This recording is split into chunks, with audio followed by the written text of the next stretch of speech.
नमस्ते छ तपाईहरुलाई फेरि पनि स्वागत छ मेरो यो युट्युब च्यानलमा। आज टपिक छ महँगाई, जसलाई इन्फ्लेसन पनि भनिन्छ। र इन्फ्लेसन धेरै जसो मान्छेहरूले त्यति मजाले बुझेको हुँदैन। अनि आज चाहिँ म यो इन्फ्लेसनको विषयमा अलिकति गहिरो कुरा गर्छु भनेर सोचेको छु। अनि धेरै दिन बाद भिडियो ल्याइरहेको छु है। तपाईहरुले सोच्नु हुँदै होला यो इन्फ्लेसन टपिक त इम्पोर्टेन्ट छैन, म यो भिडियो स्किप गर्नु पर्यो भनेर सोच्नु हुँदैछ भने एकछिन सुनेर हेर्नुहोस् होला। एकदमै गहिरो कुराहरू गर्नेछु यो महँगाई विषय लिएर। र इन्फ्लेसन भनेको चाहिँ अब महँगाई हो, तपाईलाई यादै छ है। म आज त्यति टेक्निकल कुरा गर्दैन, एकदमै साधारण नेपाली भाषामा कुरा गर्नेछु। अब हामी सबैलाई यादै छ महँगाई हरेक साल हरेक महिना नै महँगाई बढिरहेको छ। अनि यसले चाहिँ हाम्रो जीवनमा चाहिँ कस्तो खालको प्रभाव पार्दछ है, अनि यसलाई बुझ्नु किन जरुरी छ र यसको इम्प्याक्ट चाहिँ स्टक मार्केटमा कस्तो पर्छ, यो विषयहरुमा म कुरा गर्नेछु। र इन्फ्लेसन भनेको चाहिँ के हो भन्दाखेरि चाहिँ महँगाई बढ्नु हो। र जब महँगाई बढ्छ पैसाको भ्यालु घट्छ, यो त हामीले भएको कुरा हो। आजभन्दा हैन, अब धेरै वर्ष अगाडि बाजे बोजूहरूले कुरा गर्थे 1 रुपैयाँमा 10 किलो चामल किनेको कुराहरू। अहिले 1 रुपैयाँमा के पाउँछ र केही पनि पाउँदैन नि त। त्यही कारणले गर्दाखेरि चाहिँ जब महँगाई बढ्छ, महँगाई बढ्दाखेरि चाहिँ कुन कुन ग्रुपको मान्छेहरूलाई चाहिँ इफेक्ट गर्छ, नेगेटिभ इम्प्याक्ट गर्छ, र कुन चाहिँ ग्रुपको मान्छेहरूलाई चाहिँ पोजिटिभली इम्प्याक्ट गर्छ। किन भन्दाखेरि महँगाई बढ्दाखेरि सबैजना मान्छेहरूलाई नेगेटिभली इफेक्ट गर्दैन। यो कुरा हामीले बुझ्नुपर्छ। एउटा चाहिँ नेगेटिभली चाहिँ कसलाई इम्प्याक्ट पार्न सक्छ भन्दाखेरि चाहिँ जब पनि महँगाई बढ्छ, अब सम्झिनुहोस् एउटा रिटायर्ड मान्छे छ जसले चाहिँ फिक्स्ड स्यालेरी अर्न गरिरहेको छ। अब सम्झिनुहोस् 30,000 रुपैयाँ कमाइरहेको छ अरे हैन। र इन्फ्लेसन चाहिँ 6% को दरले, महँगाई चाहिँ 6% को दरले एभ्री इयर बढ्दैछ अरे भने चाहिँ त्यो 30,000 ले आज जति किन्न सक्थ्यो त्यो चाहिँ तपाईको 6% अफ 30,000 कति हुन्छ? 1800 हैन। 1800 ले चाहिँ त्यो 30,000 को भ्यालु चाहिँ 1800 को दरमा चाहिँ घट्दै जान्छ। अनि यस्ता मान्छेहरूलाई जब महँगाई बढ्छ एकदमै साह्रो पर्छ। किन भन्दाखेरि उहाँहरूको जुन चाहिँ पे रिभिजन जस्तो हुँदैन, पेन्सनको हुन्छ तर अब जुन चाहिँ स्यालेरी भन्दा चाहिँ अलिकति कम्ती नै हुन्छ नि त, र उनीहरूलाई इम्प्याक्ट पर्छ। अर्को चाहिँ अब स्यालेरिड मान्छेहरूलाई पनि, जसको चाहिँ फिक्स्ड इन्कम छ नि, उनीहरूलाई चाहिँ साह्रो पर्छ है। र यो फिक्स्ड इन्कममा पनि एउटा एकदमै बेसी स्यालेरी भएको मान्छेहरू हुन्छ एकजना, एउटा ग्रुप चाहिँ कम्ती स्यालेरी भएको। र कम्ती स्यालेरी भएको जो लो इन्कम ग्रुपमा पर्छ हैन, अब गरिब दुखीहरू, उहाँहरूलाई महँगाई बढ्दाखेरि एकदमै साह्रो पर्छ। किन भन्दाखेरि हेर्नुहोस्, एउटा मान्छे छ अरे 20,000 कमाउने हैन, उसको 60% अफ द्याट 20,000 चाहिँ बेसिक नेसेसिटीमा चाहिँ खर्च गर्छ अरे। जस्तै फुड त एकदमै इम्पोर्टेन्ट बेसिक नेसेसिटी हो नि त। तर त्यही चाहिँ जसले 2 लाख कमाउँदैछ या त 1 लाख कमाउँदैछ, उसले 60% खर्च गर्दैन, उसले 10-20% मात्रै खर्च गर्छ र रिमेनिङ पैसा उसले अरू कुराहरूमा खर्च गर्छ। त्यही कारणले गर्दाखेरि खानेकुराहरूमा महँगाई बढ्यो भने लो इन्कम ग्रुपलाई एकदमै साह्रो पर्छ, समस्या हुन्छ, अनि अझै गरिब भएकै हुन्छ। अर्को कुरो चाहिँ के हो भन्दाखेरि जो मान्छेले चाहिँ पैसा फिक्स्ड इन्ट्रेस्ट आउने जग्गामा पैसा राखेको छ, जस्तै एफडी भयो हैन, बन्ड मार्केटमा जो चाहिँ अब इन्ट्रेस्ट चाहिँ फिक्स्ड हुन्छ नि त। जस्तै सम्झिनुहोस् रियल इन्ट्रेस्टको कुरा गर्छु म यहाँनिर है। अब नोमिनल इन्ट्रेस्ट हैन, जुन चाहिँ इन्ट्रेस्ट एफडीमा पाउने चाहिँ 6% इन्ट्रेस्ट पाउँदैछ अरे एफडीमा, तर इन्फ्लेसन चाहिँ 8% छ भने -2% ले चाहिँ हाम्रो जुन चाहिँ पैसा छ त्यो पैसा चाहिँ 10 लाखको चाहिँ इन्ट्रेस्ट त हामीले त पाउँदैछ नि 6% त, तर हामीले जुन चाहिँ पैसा हामीले राखेको छ, सपोज 10 लाख राखेको छ अरे एफडीमा, त्यो 10 लाख चाहिँ 2% ले चाहिँ एभ्री इयर घट्दै जान्छ। र जब पनि कुनै पनि देशमा इन्फ्लेसन रेट चाहिँ एकदमै हाई भएर जान्छ, त्यसले चाहिँ कसलाई नेगेटिभली इम्प्याक्ट गर्छ भन्दाखेरि जसले चाहिँ एफडीमा पैसा राखेको छ, जसले बन्ड मार्केटमा पैसा हालेको छ, जो फिक्स्ड स्यालेरी अर्न गर्छ र स्यालेरी कम्ती छ जसको हैन, अनि पेन्सनर्सहरुको। र हाई इन्फ्लेसन जब महँगाई बढ्छ तब चाहिँ यो ग्रुपको मान्छेहरूलाई चाहिँ एकदमै नेगेटिभली इम्प्याक्ट पर्छ। अर्को चाहिँ अब जो हाई स्यालेरी छ है, जस्तै अब सेन्ट्रल गभर्मेन्टको इम्प्लोइजहरू, उनीहरूको त महँगाईको दरले डिए बढेकै छ नि त होइन, पे रिभिजन भएकै हुन्छ। त्यस्तै अब कतिवटा प्राइभेट कम्पनीजहरूमा त्यस्तो पे रिभिजन भन्ने कुराहरू हुँदैन। फेरि कति प्राइभेट एमएनसीजहरूमा फेरि स्यालेरी एकदमै हाई छ, त्यो हेरी हुन्छ। मतलब हाई इन्कम जसको छ उनीहरूलाई त्यति प्रभाव पर्दैन। अनि अब यहाँनिर चाहिँ बुझ्नुपर्ने कुरा चाहिँ के हो भन्दाखेरि चाहिँ अहिले चाहिँ इन्डियाको इन्फ्लेसन रेट चाहिँ एकदमै लो लेभलमा छ होइन, 2.2-2.5% लेभलमा छ अहिले होइन। अगस्त सेप्टेम्बरदेखि जुलाईहरूमा त 1.5 लोएस्ट इन्डिया हिस्ट्रीमा इन्फ्लेसन रेट, महँगाई चाहिँ लोएस्ट रेटमा छ।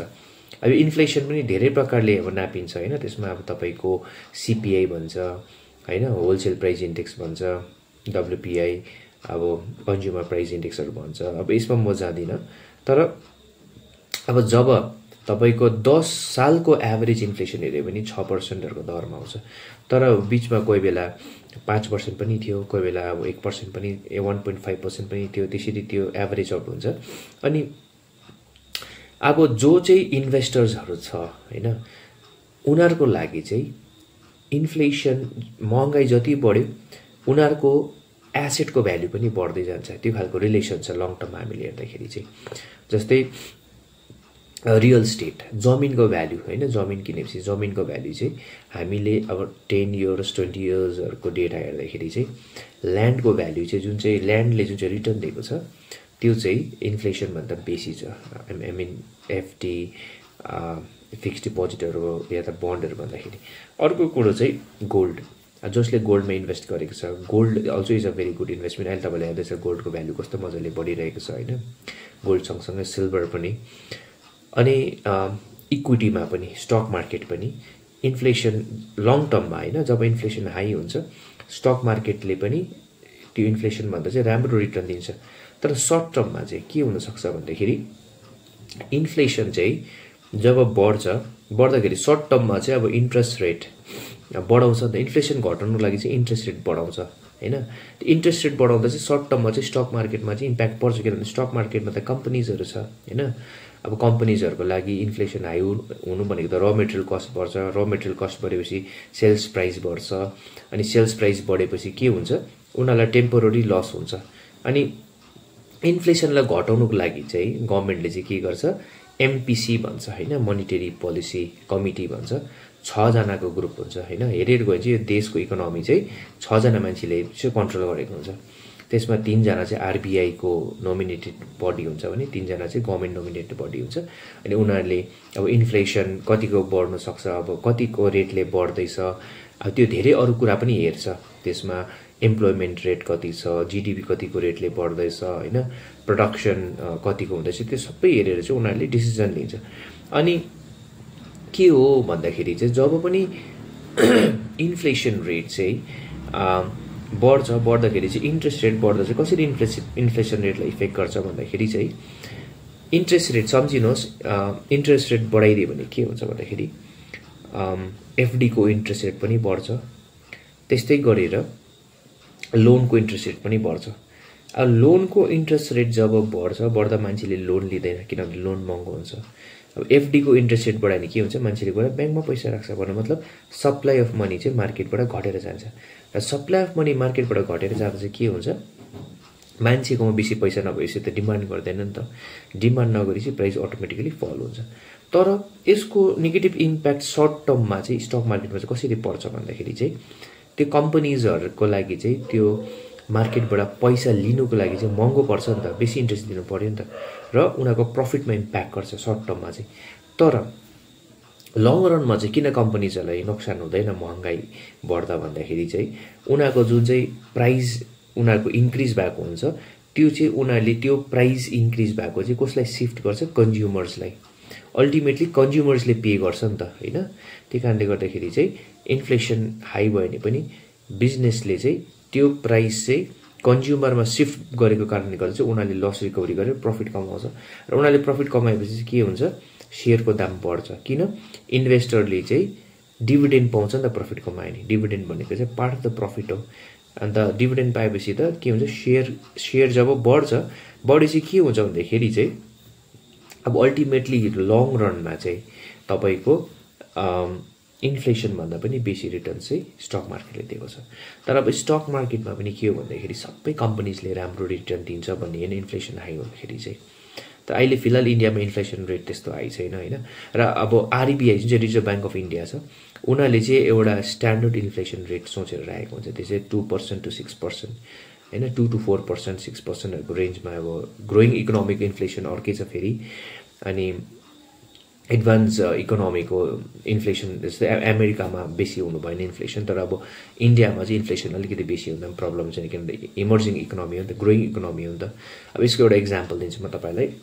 यो भिडियो सायद पार्ट 1 बनाउँछु म, किनभने एकदमै लामो हुन जान्छ होला है। म त्यतिकै यो क्याजुअल डिस्कसन गरिरहेको छु तपाईँहरूको बिचमा। सम्झिनुहोस् दुईवटा देश छ अरे, एउटा सरी अमेरिका, एउटा इन्डिया होइन। वर्ल्डमा कहीँ पनि टिभी छैन अरे। अमेरिकाले सपोज टिभी बनायो होइन, अमेरिकामा पपुलेसन छ अरे 100वटा घर छ अरे। एउटा कम्पनीले टिभी बनायो भने एकैचोटि 100वटा टिभी बनाउँदैन, उनीहरूले पहिला 10वटा टिभी बनाउँछ, अनि 10वटा घरले त्यो टिभी किन्छ। तर उनीहरूले त अझै 90वटा घरमा बेच्न सक्छ नि त त्यो टिभी। त्यसरी गरेर 4 साल 5 साल 10 सालमा चाहिँ 90वटा घरमा सपोज 90वटै घरमा उनीहरूले त्यो टेलिभिजन बेच्यो अरे। तर त्यो 90वटा घरमा टेलिभिजन बिक्री हुनको लागि चाहिँ फेरि के म्याटर गर्छ, एम्प्लोइमेन्ट रेट कति छ, कतिजना एम्प्लोइड छ होइन, जिडिपी कसरी बढ्दैछ, प्रोडक्सन कसरी बढ्दैछ, देशले कति एक्सपोर्ट गर्दैछ, देश कतिको धनी छ त्यो म्याटर गर्छ नि त। र धनी देशमा चाहिँ के छ, त्यो सबै सर्वगुण सम्पन्न भएको छ नि त। र त्यो 90वटा घरले पनि जब टिभी किन्छ, किनिसकेपछि त्यो कम्पनीले त अब त्यो 100वटा घरलाई बेचिसक्यो नि त होइन। अब त त्यो रिमेनिङ हाउस होल्डले त टिभी किन्दैन नि त, किन्यो भने पनि अब 1-2वटा घरले किन्ला, 5वटा 10वटाले किन्ला। भन्नु मतलब उनीहरूको ग्रोथ रेट चाहिँ ठक्कै अड्किन्छ कि एउटा पोइन्टमा पुगेर चाहिँ। र एउटा पोइन्टमा पुगेर चाहिँ जब उनीहरूको त्यो ग्रोथ रेट अड्केपछि त्यो कम्पनीले चाहिँ के गर्छ, एक्सपोर्ट गर्छ नि अर्को देशमा। अब अर्को देश जस्तै इन्डियामा त अब सम्झिनुहोस् 1000वटा घर छ अरे, जस्ट इक्जाम्पल दिएको होइन। भन्नु मतलब त्यो इन्डियामा त त्यो कम्पनीले त बेसीलाई बेच्नु सक्छ नि त। मतलब इन्डियाको कन्जम्सन त हेभी छ नि त। र ग्रोइङ इकोनोमी चाहिँ के हुन्छ, जब डिमान्ड बढ्छ, डिमान्ड बढेपछि इन्फ्लेसन हाई हुन्छ नि त। तर अघि मैले भनिहालेँ त्यो डिमान्ड बढ्नुको लागि त अब एम्प्लोइमेन्ट पनि राम्रो हुनु पऱ्यो, प्रोडक्सन राम्रो हुनु पऱ्यो होइन, देशकोमा इन्कम राम्रो हुनु पऱ्यो, त्यो कुराहरू छ अझै फेरि। अनि अब इन्डियामा चाहिँ यो सबै कुरो राम्रो भएको कारणले गर्दा होइन, राम्रो हुँदैछ कारणले गर्दा चाहिँ के हुन्छ, अब अमेरिका तपाईँको जापानहरू देश, युरोपको कतिवटा कन्ट्रीहरू छ होइन, उनीहरूमा चाहिँ त्यो सेचुरेसन पोइन्टमा आइसकेको छ। तर इन्डियामा चाहिँ भर्खर नयाँ कुराहरू इन्ट्रोड्युस हुँदैछ नि त। अन्त धेरै मान्छेकोमा त्यो चिजहरू छैन क्या त, जस्तै आइफोन धेरैकोमा छैन, फ्ल्याट टिभी, एलइडी टिभीहरू होइन। जस्तै अब एलजीले किन आइपिओ लन्च गर्दैछ प्राइमेरी मार्केटमा, त्यही हो नि त। धेरै जसो इन्डियाको मान्छेहरूकोमा धेरै चिजहरू छैन, जस्तै डनलप होइन, सिलाफोम भन्ने डनलप बनाउने कम्पनीजहरू, अब उनीहरूले धेरै घरमा डनलप बेच्ने क्षमता छ नि त होइन। र यो ग्रोइङ इकोनोमी चाहिँ त्यही कारणले भनेको नि त। यो ग्रोइङ इकोनोमी भएको कारणले गर्दाखेरि चाहिँ अलिकति हाई इन्फ्लेसन पनि राम्रो हो। अब महँगाई एकदमै नराम्रो हो भन्ने पनि होइन क्या त। अब नेगेटिभमा जानु पनि सक्छ कोही बेला, नेगेटिभमा गयो भने त्यो पनि राम्रो होइन फेरि होइन। अब डिफ्लेसन स्ट्यागफ्लेसन भन्ने कुराहरू छ। अब यो भित्र म जाँदिनँ, आज बेसिक डिस्कसन मात्रै गरिरहेछु। 14-15 मिनट भइसक्यो होइन। मैले खालि आज इन्ट्रोडक्सन भिडियो मात्रै बनाएको खासमा। अर्को भिडियोमा त अझै डिटेलमा म तपाईँहरूलाई इन्डियाको इन्फ्लेसन कसरी बढेको छ, मार्केटसँग कस्तो इम्प्याक्ट छ होइन, यो कुराहरू सबै म डिटेलमा तपाईँलाई देखाउनेछु। र यसरी गरेर चाहिँ स्टक मार्केटमा चाहिँ के हुन्छ भन्दाखेरि सर्ट टर्ममा चाहिँ इन्फ्लेसनको नेगेटिभ इम्प्याक्ट हुन जान्छ, तर लङ रनमा चाहिँ कम्पनीले जुन चाहिँ बढेको दाम महँगाई छ त्यो चाहिँ कन्ज्युमरलाई प्रडक्टमा चाहिँ एज अ प्राइजिङ एड गरेर चाहिँ उनीहरूले प्रफिट कमाउँछ नि त। अनि अर्को कुरो चाहिँ सबै कम्पनीले कमाउँदैन फेरि। अब फ्यु कम्पनी छ, अब जस्तै डिफ्रेन्ट सेक्टर्सहरू छ नि त बिजनेसको होइन। अब पर्फेक्ट कम्पिटिसन त छ, तर पर्फेक्ट कम्पिटिसनभित्र पनि कति बिजनेसको मोनोपोली बिजनेस छ। जस्तै कोका कोला हेर्नुहोस्, जति नै गऱ्यो कोका कोलाहरू भयो होइन, पेप्सीहरू यिनीहरूको मोनोपोली बिजनेस छ नि त, कम्पिटिसनमा छ। अहिले अब रिलायन्सले पनि निकालेको छ क्याम्प पाके के भन्ने होइन। अब जस्तो नुडल्समा हेरेको भने वाइफाईहरू, म्यागीहरू, यिनीहरूको त अब किन मोनोपोली भन्दाखेरि चाहिँ monopoly not in the sense कि यो मात्रै बिजनेस गर्दैछ मार्केटमा, अरू पनि कम्पिटिटर्स छ तर यसको ब्रान्ड भ्याल्यु बेसी छ क्या त, ब्रान्डको मोनोपोली छ नि त। त्यही कारणले गर्दाखेरि चाहिँ अब एफएमसिजी सेक्टरमा हेर्नुहोस् होइन, एचयुएल, हिन्दुस्तान युनिलिभर, तपाईँले जति पनि बिहान उठेर दाँत मोल्नुहुन्छ, साबुन चलाउनुहुन्छ, क्रिमहरू चलाउनुहुन्छ, त्यो यस्तो हेर्नुहोस् कि एचयुएलले बनाएको हुन्छ, त्यो चाहिँ ब्रान्ड मोनोपोली भन्छ। यस्तो ब्रान्ड मोनोपोली भएको कम्पनीजहरूको सेयर प्राइस चाहिँ इन्फ्लेसन बढ्दा चाहिँ एकदमै दामी बढेर जान्छ क्या त। अन्त मैले भन्न चाहेको चाहिँ हामीले इन्फ्लेसन बुझ्नु किन जरुरी छ भन्दाखेरि चाहिँ अब हामीलाई लाग्छ हामीलाई यो कुराले इम्प्याक्ट गर्दैन भनेर, तर किन गर्दैन सम्झिनुहोस्। आज तपाईँ मार्केटमा जानुभयो अरे प्याजको दाम छ अरे 5 रुपियाँ किलो होइन, भोलि जाँदाखेरि त्यो 50 रुपियाँ किलो भने तपाईँलाई इम्प्याक्ट गर्दैन र?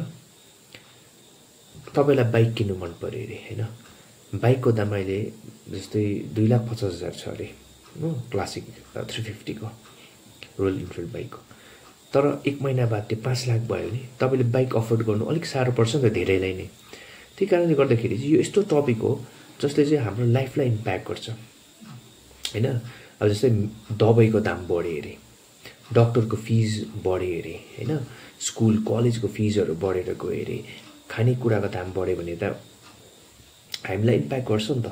र त्यो महँगाई जुन चाहिँ छ लङ रनमा चाहिँ हामी कसरी महँगाईसँग लडाइँ गर्नु सो द्याट हामीले राइट जग्गामा पैसा हाल्नु, सो द्याट इन्फ्लेसनलाई हामीले अहिले इन्फ्लेसनलाई जित्नु सकेन भने, महँगाईलाई जित्नु सकेन भने पनि अब 5-10 सालमा हामीले इन्फ्लेसनलाई कोप अप गर्न सकुन्न होइन। यो कुराहरूको ज्ञान एकदमै जरुरी छ। र पहिला भन्थ्यो नि त है बाजे पुर्खाले कि गाडी किन्ने गधा अरे होइन, सुन किन्ने आधा अरे, जमिन किन्ने राजा भनेको त्यसै भनेको होइन, हाम्रो बाजे पुर्खाले बुझेको कुराहरू। किन भन्दाखेरि इन्फ्लेसनकै कुरा गर्नुभएको रहेछ नि त उहाँहरूले पनि। र अब हुनु त एफडीमा पैसा राख्नु त एकदमै राम्रो हो नि होइन, किनभने पिस अफ माइन्ड छ नि त। अहिले फिलहालको सिचुएसनमा चाहिँ के छ भन्दाखेरि इन्फ्लेसन रेट इज क्वाइट लो, अनि इन्फ्लेसन रेट कम्ती भएको कारणले गर्दाखेरि चाहिँ गभर्मेन्टले के गर्दैछ भन्दाखेरि चाहिँ इन्ट्रेस्ट रेट घटाउँदैछ। अब इन्ट्रेस्ट रेट किन घटाउँदैछ भन्दाखेरि चाहिँ महँगाई कम्ती नै छ नि त। सो इन्ट्रेस्ट रेट घटाउँदा चाहिँ के हुन्छ भन्दाखेरि मान्छेले लोन लिन्छ, सप्लाई अफ मनी बढाउँछ नि मार्केटमा होइन, मान्छेले लोन लिन्छ, मान्छेले एफडी त्यति एट्र्याक्टिभ हुँदैन। सो एफडीले त्यति राम्रो पैसा नदिएपछि के हुन्छ, उनीहरूले मार्केटमा पैसा हाल्छ, गोल्डमा पैसा हाल्छ, ल्यान्डमा अरू जग्गामा पैसा हाल्छ, यता खर्च गर्छ होइन त्यो कुराहरू। तर अर्को कुरो चाहिँ के हो भन्दाखेरि जब पनि इन्फ्लेसनको पनि एउटा साइकल हुन्छ क्या त, इकोनोमीको साइकल भनेको चाहिँ इन्फ्लेसनको पनि साइकल हुन्छ, एउटा लो पोइन्ट हुन्छ होइन। जस्तै इन्डियाको अहिले लोएस्ट पोइन्टमा छ इन्फ्लेसन, प्रायः जस्तो जति सक्दो यो हुन्छ भनेको छैन मैले, तर लो पोइन्ट इन्फ्लेसनबाट जहिले पनि हायर साइडमा जान थाल्छ। किन भन्दाखेरि गभर्मेन्टले त्यही खालको इन्टरभिन गर्न थाल्छ नि त। अब हाई लेभलबाट चाहिँ के हुनसक्छ फेरि लोपट्टि हुनसक्छ। 2008हरूमा इन्फ्लेसन वाज भेरी हाई होइन, अब अहिले inflation is quite low. Inflation low भएको कारणले गर्दाखेरि अब एफडीहरूमा पनि एकदमै अब इन्ट्रेस्ट रेटहरू कम्ती छ नि त अहिले हो। सो अब इन्फ्लेसन बढ्यो भने चाहिँ के हुन्छ भने इन्ट्रेस्ट रेट पनि बढाउँछ फेरि। अब इन्ट्रेस्ट रेट बढाउँदा चाहिँ के हुन्छ, अब बन्डको कुनै पनि गभर्मेन्टको बन्ड किने अरे होइन 5% इन्ट्रेस्ट छ अरे अहिले। अब इन्ट्रेस्ट रेट बढायो भने इन्फ्लेसन बढेर, इन्ट्रेस्ट रेट बढायो भने के हुन्छ, अब अर्को जुन चाहिँ बन्ड छ त्यो बन्डले त 5%मा बन्ड इस्यु गर्दैन नि त, त्योभन्दा कम्तीमा बन्ड इस्यु गर्छ नि त। र कम्तीमा बन्ड इस्यु गरेपछि चाहिँ के हुन्छ भन्दाखेरि अब अहिले फिलहाल मैले एउटा बन्ड किनेको छु अरे 5% मात्रै छ अरे रेट, तर अर्को बन्ड चाहिँ 7%मा आयो भने त म अहिलेको मेरो 5%को बन्ड बेच्छु नि त होइन, बेचेर म 7%को किन्छु नि त, गर्दा बन्डको जुन चाहिँ मार्केटको भ्यालु हुन्छ त्यो घट्छ क्या। तपाईँले बुझ्नुभयो कि भएन, अब यसलाई फेरि गरेर सुन्नु सक्नुहुनेछ।